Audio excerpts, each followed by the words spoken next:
आज देश के लोकतंत्र के लिए बहुत ही दुर्भाग्यपूर्ण दिन है। लोकतंत्र की हत्या का दिन बन गया आज का दिन। चुनाव आयोग की एक हरकत की वजह से आज का दिन लोकतंत्र की हत्या का दिन बन गया। आज देश में पहली बार हुआ है, आज़ाद देश के इतिहास में आज पहली बार हुआ है कि देश का चुनाव आयोग वो संस्था जिसके कंधों पर संविधान ने, बाबा साहब अंबेडकर ने जिम्मेदारी डाली है कि वो समय पे चुनाव कराएंगे, निष्पक्ष तरीके से चुनाव कराएंगे, वो चुनाव आयोग आज केंद्र में बैठी हुई भारतीय जनता पार्टी से डर गया और उसने एक पूर्व घोषित प्रेस कॉन्फ्रेंस के बावजूद चुनाव की तारीख ऐलान करने से मना कर दिया। भारतीय जनता पार्टी के इशारे पर, भारतीय जनता पार्टी के दबाव में आज चुनाव आयोग ने देश में चुनाव कराने से मना कर दिया है। ये किसी भी लोकतंत्र के लिए, सत्ता में बैठी हुई पार्टी के दबाव में अगर चुनाव आयोग चुनाव करवाने से मना कर दे तो फिर लोकतंत्र बचेगा क्या और संविधान बचेगा क्या। आज वही घटा है इस देश में। आज चुनाव आयोग ने आप सबको बुलाया था, पूरे मीडिया को बुलाया था कि 5 बजे चुनाव आयोग की प्रेस कॉन्फ्रेंस में दिल्ली नगर निगम के लिए चुनाव की तारीखों का ऐलान किया जाएगा। लेकिन उसके पहले केंद्र सरकार ने चुनाव आयोग पर दबाव डाला और उसके बाद चुनाव आयोग ने केंद्र सरकार के, भारतीय जनता पार्टी के दबाव में आके तारीखें ऐलान करने से अपने आप को रोक लिया, चुनाव करवाने से अपने आप को रोक लिया, चुनाव टाल दिया। ये बहुत खतरनाक है। अगर देश का चुनाव आयोग राज्य सरकारों के सामने, केंद्र सरकारों के सामने इस तरह से झुकने लगेगा, इस तरह से घुटने टेक देगा, तो फिर चुनाव का बचेगा क्या? चुनाव का मतलब क्या बच गया? लोकतंत्र का मतलब क्या बच गया? हम सब जानते हैं कि दिल्ली में पिछले 15-17 साल में भारतीय जनता पार्टी ने भ्रष्टाचार की इंतहा कर रखी है। त्राही त्राही मची हुई है दिल्ली में बीजेपी के भ्रष्टाचार की वजह से। एमसीडी में, दिल्ली में जितना बीजेपी ने भ्रष्टाचार किया है, हर आदमी दुखी है और भारतीय जनता पार्टी इस बात को अच्छे से जानती है।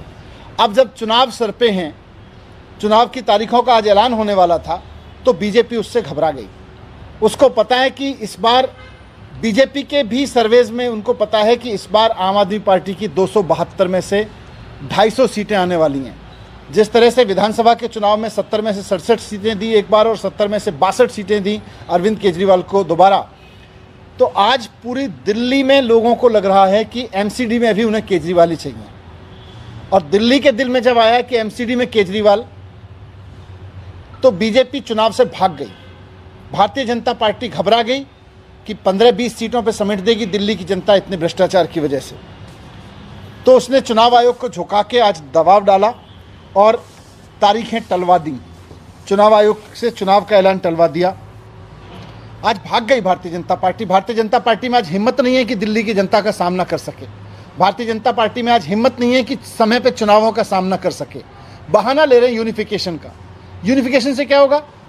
यूनिफिकेशन से इतना ही तो होगा कि अभी 272 पार्षद अलग अलग जगह से अपने अपने वार्ड से चुने जाते हैं और 3 अलग अलग कमरों में बैठते हैं। यूनिफिकेशन होगा तो तीनों एक कमरे में बैठने लगेंगे, एक ही हॉल में बैठने लगेंगे। यूनिफिकेशन का यही तो है। तो यूनिफिकेशन करवाते रहना। लेकिन चुनाव क्यों टाल रहे हो? चुनाव से क्यों भाग रहे हो? चुनाव से क्यों घबरा रहे हो? क्योंकि आपको पता है कि आम आदमी पार्टी की 250 सीटें आ रही हैं और आपकी 15-20 सीटों पर ज़्यादा से ज़्यादा हो सकता है जीरो कर दे जनता। लेकिन भारतीय जनता पार्टी के कुकर्म तो दिल्ली की जनता जानती है और भारतीय जनता पार्टी अपने कुकर्मों की वजह से, हार के डर से घबराई है, हम समझते हैं। चुनाव आयोग बीजेपी से क्यों घबरा गया? चुनाव आयोग केंद्र सरकार के झुकाव में क्यों आ गया? देश के संविधान ने चुनाव आयोग को ये जिम्मेदारी दी है और पूरी पावर्स दी हैं कि वो किसी भी सरकार के आगे झुकेगा नहीं, निष्पक्ष चुनाव कराएगा, समय पे चुनाव कराएगा। लेकिन जिस तरह से आज चुनाव आयोग ने भारतीय जनता पार्टी और केंद्र सरकार के सामने घुटने टेक दिए हैं, उससे बहुत बड़ा खतरा पैदा हो गया है। कल को भारतीय जनता पार्टी या केंद्र सरकार चाहेगी तो वो राज्यों के चुनाव नहीं करवाएंगे। किसी भी राज्य में अगर कल को भारतीय जनता पार्टी को लगेगा कि वो हारने वाले हैं, तो वो चुनाव आयोग भारतीय जनता पार्टी के सामने घुटने टेक के वहां के इलेक्शन कैंसिल करा देगा। कल को मोदी जी को लगेगा कि वो देश का चुनाव हारने वाले हैं, तो केंद्र सरकार के इलेक्शन कैंसिल हो जाएंगे। तो अगर इलेक्शन कैंसिल करना केंद्र सरकार और राज्य सरकारों के, चुनी हुई सरकारों के दायरे में आ गया, अगर इस तरह की परंपरा बना दी चुनाव आयोग ने, तो उसके बाद में लोकतंत्र में बचेगा क्या? बुलाई हुई प्रेस कॉन्फ्रेंस को जिस तरह से आज नकारा गया, चुनाव आयोग ने अपने पूरे शेड्यूल को जिस तरह से टाला केंद्र सरकार के दबाव में, देश के इतिहास में आज तक नहीं हुआ, पहली बार हुआ है। मैं आखिर में यही कहना चाहता हूं कि भारतीय जनता पार्टी लोकतंत्र की इस तरह से हत्या ना करे। चुनाव आयोग अपने दायित्व को समझे। संविधान ने, बाबा साहब ने, देश की उम्मीदों ने, आज़ादी के इतने सारे जान देने वाले लोगों ने आज़ाद देश कराया और फिर संविधान बना तो इसलिए ताकि संविधान के हिसाब से देश चलेगा, और संविधान ने चुनाव आयोग को ताकत दी तो इसलिए ताकि संविधान के हिसाब से चुनाव कराएगा। मैं चुनाव आयोग को भी कहना चाहता हूं कि संविधान के रक्षा के लिए, लोकतंत्र की रक्षा के लिए अपने निर्णय को, अपने कर्तव्य को ठीक से निभाएं। बीजेपी से भी कहना चाहता हूं कि अगर हार रहे हो तो अच्छे काम करो ना, लोगों के लिए ईमानदारी से काम करो ना। ये चुनाव आयोग के दरवाजे से चुनाव से क्यों भाग रहे हो, डर के क्यों भाग रहे हो? और मुझे पूरी उम्मीद है कि अभी अगर चुनाव हो तो 272 में से 250 सीटें आएंगी, और अगर बीजेपी इस तरह से चुनाव से भागी और भारतीय जनता पार्टी का ये चेहरा जो लोगों को आज समझ में आ गया है, इसके बाद तो हो सकता है 260 या 70 सीटें भी आ सकती हैं आम आदमी पार्टी की। Thank you. सर, ये यूनिफाइड करने का प्रोसेस बहुत लंबा है, चुनाव मई तक होने हैं। अगर यूनिफाइड वाकई में करते तो चुनाव तो फिर बहुत आगे चले जाएंगे। इसीलिए हमने कहा ना कि चुनाव आयोग को चाहिए कि संविधान में दी गई जिम्मेदारी के हिसाब से चुनाव कराए। अगर चुनाव आयोग इस तरह से सरकारों के प्लान्स के हिसाब से झुकने लगे, उनके सामने अगर घुटने टेकने लगे, तो फिर संविधान और लोकतंत्र और चुनाव का मतलब क्या रह जाएगा?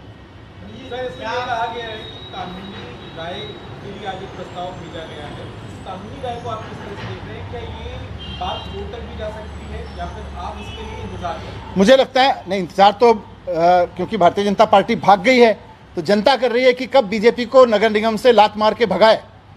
जनता कर रही है कि कब नगर निगम में बीजेपी के करप्शन पे झाड़ू चलाए, और उसी से घबरा के बीजेपी भागी है। सर, यूनिफाइड करने का ये जो फैसला केंद्र सरकार ने आज किया है, इसको आप किस तरीके से देखते हैं और क्या लगता है कि आप आम आदमी पार्टी यूनिफाइड करने के हक में है?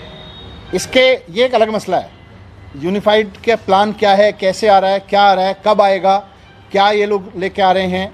क्योंकि पिछले बार जब ट्राइफिकेशन हुआ था तो दिल्ली विधानसभा से हुआ था, जब 3 हिस्से किए गए थे दिल्ली विधानसभा से किए गए थे, तो कैसे किया जा रहा है ये अलग मसला है। इस पर जब कोई प्रस्ताव होगा तो उस पर एग्जाम करेंगे।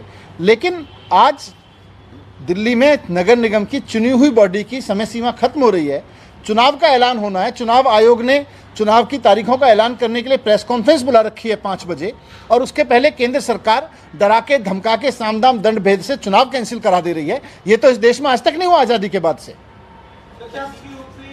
जो प्रस्ताव है जो केंद्र सरकार कह रही है कि हम इस पर विचार कर रहे हैं, इसके बारे में किसी भी तरह का कम्युनिकेशन दिल्ली सरकार के साथ हुआ है? कोई कम्युनिकेशन नहीं, कोई कम्युनिकेशन नहीं।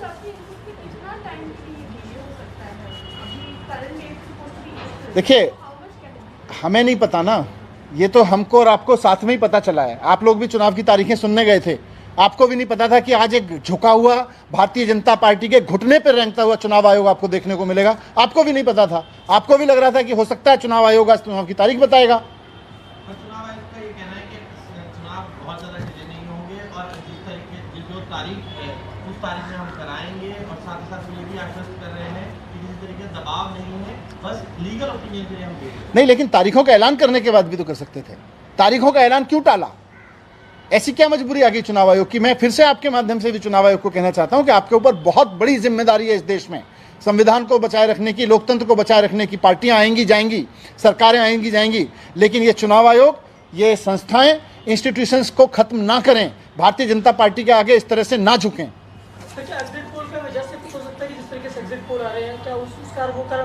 अपने कुकर्मों का उनको पता है, 15 साल से जितना भ्रष्टाचार उन्होंने किया है उनको पता है कि इस बार जनता कहीं का नहीं छोड़ने वाली है।